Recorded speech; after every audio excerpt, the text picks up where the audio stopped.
Sri Swami Sivananda, Practice of Brahmacharya. Section 1, The Phenomenon of Sex. 1. The present-day degradation. There is a great illusion in front of man. It troubles him in the form of woman. There is a great illusion in front of woman. It troubles her in the form of man. Go wherever you like, Amsterdam, London, or New York. Analyze this world of phenomenal experience.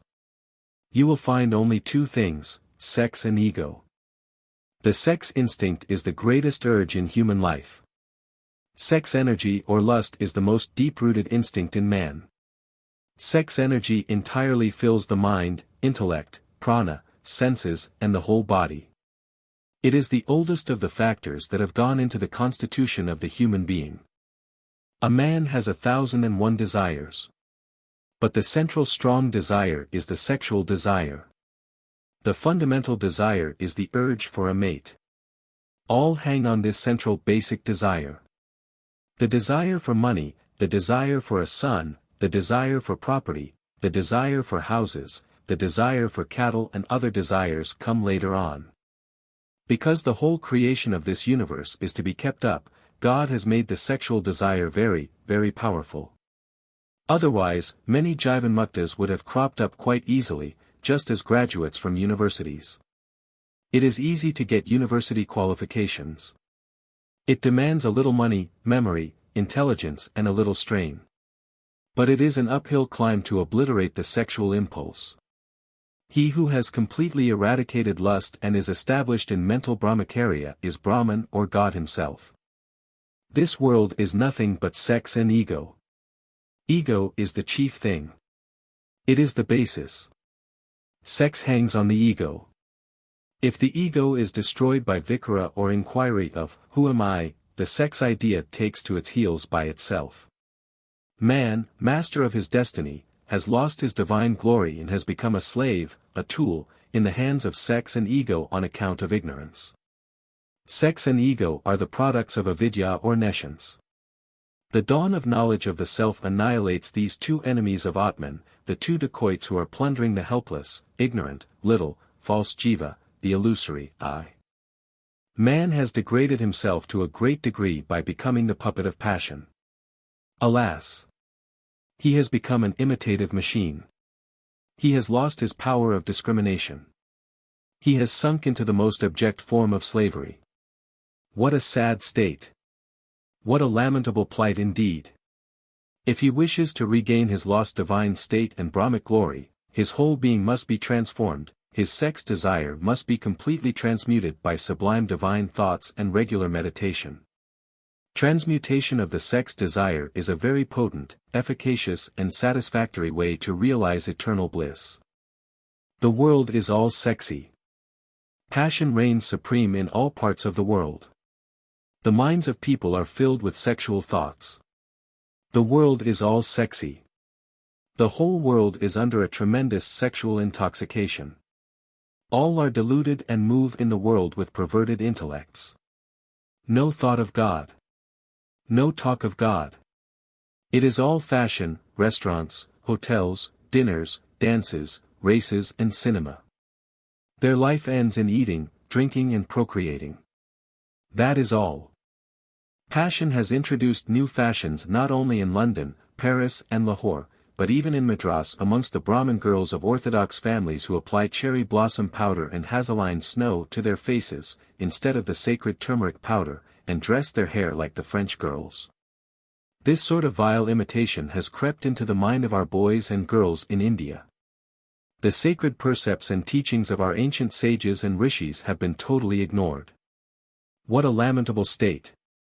They will accept anything as true only if a Johnson or a Russell brings something by way of the theory of evolution, motion, atom, relativity, or transcendentalism. Shameful indeed! Their brains are all clogged with foreign particles. They do not have the brain to absorb anything good in others. There is a miserable degeneration in the present young men and women in India. This is the age when they cannot walk even a short distance without a rickshaw, a car, a tram, a bicycle or a carriage. What an awful artificial life! Bobbing of the hair amongst the ladies in India has become a severe epidemic and has invaded the whole of India. This is all due to the mischief of passion and greed. Young men of the present day indiscriminately imitate the West, and this results in their own ruin. Men are swayed by lust. They lose their sense of righteousness, and of time and place. They never discriminate between right and wrong. They lose all sense of shame. Read the history of the crimes, robbery, rapes, kidnapping, assaults, murders, that come up for trial before the sessions courts. Lust is at the root of all this. It may be lust for money or lust for carnal pleasure. Lust ruins life, luster, strength, vitality, memory, wealth, fame, holiness, peace, wisdom and devotion. Man, with his boasted intellect, has to learn lessons from birds and animals. Even animals have more self-control than men. It is only the so-called man who has degraded himself much by indulgence. At the heat of sexual excitement, he repeats the same ignoble act again and again. He has not a bit of self-control. He is an absolute slave to passion. He is a puppet in the hands of passion. Like rabbits he procreates and brings forth countless children to swell up the numbers of beggars in the world. Lions, elephants, bulls and other powerful animals have better self-control than men. Lions cohabit only once in a year. After conception, the female animals will never allow the male animals to approach them till the young ones are weaned and they themselves become healthy and strong. Man only violates the laws of nature and consequently suffers from innumerable diseases. He has degenerated to a level far lower than that of animals in this respect. As a king is no king without a treasury, subjects and an army, as a flower is no flower without fragrance, as a river is no river without water, so also, a man is no man without Brahmacharya. Ahara, Nidra, Bhaya and Mithuna, food, sleep, fear and copulation, are common to both animals and men. That which differentiates a man from an animal is dharma, viveka and vikara sakti. Jnana and vikara can be secured only by the preservation of virya. If a man has not got these qualifications, he should really be reckoned as a veritable animal only. If lust, which is the source of all enjoyments in this world, ceases, then all worldly bondage, which has its substratum in the mind, will cease. Even the most virulent poison is no poison when compared to lust. The former defile one body only, whereas the latter adulterates many bodies in successive births. You are a slave of passions and desires, emotions and attractions. When are you going to rise up from this miserable state? Those persons, who, in spite of the knowledge of the non-existence of happiness, both in the past and in the present, in the baneful objects of the world, do yet entangle themselves in them with their thoughts clinging to them, deserve the appellation of an ass, if not a worse one. If you do not possess viveka, if you do not try your best for salvation, if you spend your lifetime in eating, drinking and sleeping, you are a horizontal being only, having to learn some lessons from those animals, which possess far more self-restraint. The sexual degradation that has overtaken mankind today is due directly to the fact that people have assumed that there is a natural, sexual instinct, in human beings. It is not so. The natural instinct is the procreative one. If men and women restrict sexual indulgence to mere procreation, then that itself is observance of Brahmacharya. As this is found to be impossible in the vast majority of cases, total abstinence is enjoined on those who seek the higher values of life. As far as the sadhaka of burning mumukshutva is concerned, celibacy is a sine qua non, as he cannot afford to waste his vital energy at all. The gratification of every worldly desire is sinful. The flesh should be the abject slave of the spirit intent upon divine things. Man was created for a life of spiritual communion with God, but he yielded to the seduction of evil demons who availed themselves of the sensuous side of his nature to draw him away from the contemplation of the divine and lead him to the earthly life. Moral goodness, therefore, consists in renouncing all sensuous pleasures, in separating from the world through discrimination and dispassion, in living solely after the Spirit, in imitating the perfection and purity of God. Sensuality is inconsistent with wisdom and holiness. The great business of life is to avoid impurity. Spiritual sadhana is the answer to sex attraction. Real culture is the establishment of perfect physical and mental brahmacharya. Real culture is the realization of the identity of the individual soul with the Supreme Soul through direct experience. For a passionate worldly-minded man, the terms self-realization, God, self, vairagya, renunciation, death and burial ground are very revolting and terrifying, because he is attached to objects. The terms singing, dancing, talks about women and so on are very pleasing. The attraction for objects will gradually vanish if one begins to think seriously of the unreal nature of the world. People are burnt by the fire of lust. All measures that are calculated to eradicate this dire disease should be initiated and put through. All people should be made fully conversant with the different methods that will help them to root out the dire enemy lust. If they fail in one method, they can take recourse to another. Lust is a brutal instinct in unregenerate men. One should be ashamed to repeat again and again the sensual acts when one is fully aware that the goal of life is self-realization through the attainment of purity and the practice of constant meditation. An objector may say that these topics should not be dealt with openly, but should rather be talked about secretly. This is wrong. What is the use of hiding things? Hiding a thing is a sin. In these days of modern culture and new civilization, in this era of scientific advancement, these lines may not be relished by some people. They may remark that some of the terms are jarring, revolting, offending and indecent and will not suit the people of refined tastes. They are entirely mistaken. These lines will produce a very deep impression in the minds of thirsting aspirants who are longing for liberation. Their minds will be entirely changed. There is no real spiritual culture amongst the people of modern society. Etiquette is mere show. Everywhere you can see much show, hypocrisy, pretended politeness, meaningless formalities and conventions. Nothing emanates from the core of the heart. People lack sincerity and integrity. The utterances of the Mahavakyas of the sages and the valuable teachings of the scriptures will not produce any impression in the minds of passionate, worldly-minded persons. They will be like seeds thrown in rocky soil.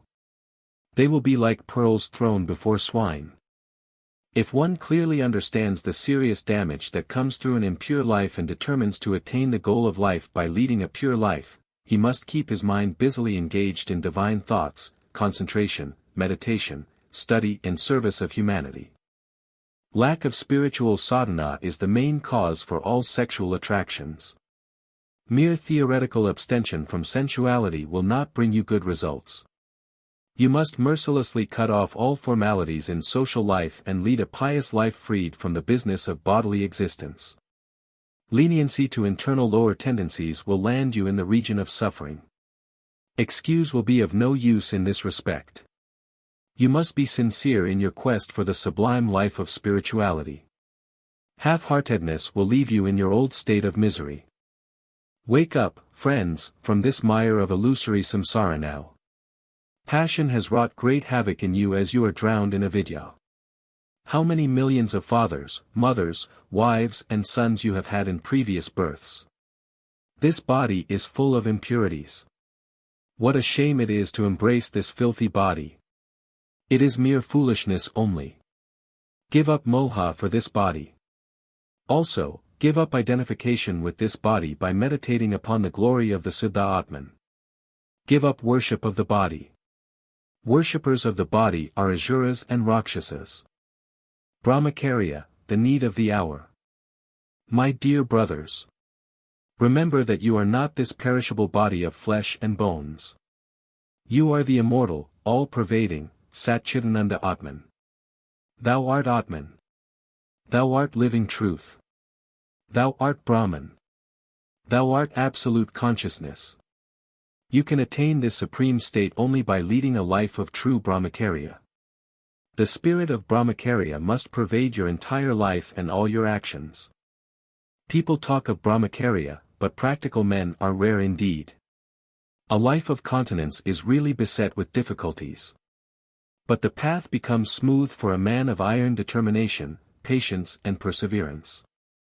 We want real, practical men in the field, men who are practical Brahmacharis, men who can impress people by their strong physique, ideal lives, noble character and spiritual strength. Mere idle talk is of no use whatsoever. We have had enough of idle talkers in the field and on the platforms. Let some practical men come forward and lead the youngsters by their exemplary lives and spiritual aura. Let me remind you once more. Example is better than precept. The average life of mankind has shrunk to 40 years as against the natural 100 years. Every well-wisher of the country must think over this most disgraceful and disastrous state of affairs very carefully and apply the proper remedies in time. The future well-being of the country rests entirely on the youth. It is the duty of the sannyasins, saints, teachers, professors and parents to reintroduce the life of celibacy in youngsters. I pray that the educational authorities and the elders will pay their special attention to this vital subject of Brahmacharya for the uplift of the future generation. Training of the youth means nation building. The future well-being of India rests entirely on Brahmacharya and Brahmacharya alone. It is the duty of sannyasins and yogis to train students in Brahmacharya, to teach asana and pranayama and disseminate the knowledge of Atman far and wide. They can do a lot in improving the situation as they are whole-time men. They should come out of their caves and kutars for lokasangraha. If our motherland wants to rise high in the scale of nations, her children, both male and female, should study the important subject of Brahmacharya in all its bearings, understand its supreme importance and observe the great vrata strictly. In conclusion, I fervently pray, with folded hands, that you all should sincerely struggle hard to control passion, the enemy of peace and prosperity, by sadhana. A true Brahmachari is the real mighty emperor of this world. My silent adorations to all Brahmacharins. Glory unto them. May you be seated firm as the Mahameru in your Satchidananda Svarupa without any impure, lustful thought. May God bless the aspirants with strength and energy for keeping up Brahmacharya. May you, with a pure, stainless mind, unintermittently be in the cognition of your Atmic reality. May you, without worldly desires and ambition, rest in that which ever is in the midst of the enjoyer and the enjoyed. May the divine splendor shine in your face. May the divine flame grow brighter in you all. May the divine power and peace abide in you forever. Om Santi. Santi. Santi.